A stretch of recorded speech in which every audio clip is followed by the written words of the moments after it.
Gamers, what is up? Vernon here, and if you're not familiar, this is Gaming Bytes, where we talk about the biggest gaming stories of the week, starting with...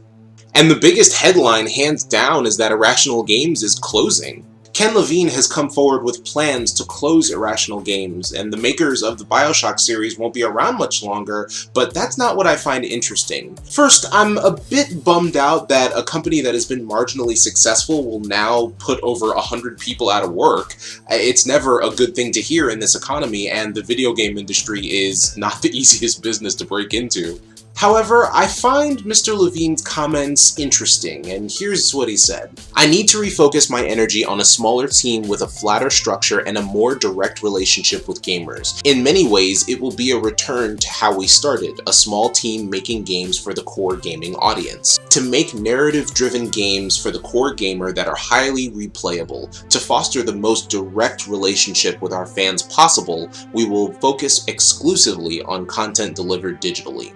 First of all, I respect this completely. It seems like the smart thing to do, since continuously making AAA titles in this market is becoming more and more of a financial risk. For example, most of the games that I've looked forward to in the last 2 years have failed to meet my expectations as a customer, as well as the sales expectations for the developer.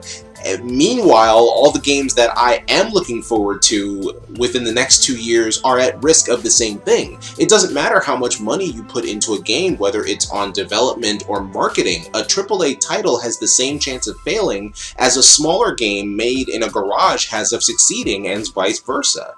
Building a smaller team and refocusing your efforts seems like the right way to go, but my question involves the folks that will be unemployed soon. Could Ken Levine have stepped down to start another company? Keep in mind that I respect his decision, but too many people are going to suffer because he wants to get a closer connection with gamers through narrative-driven digital content. I'm all for changing directions, but this seems a little excessive.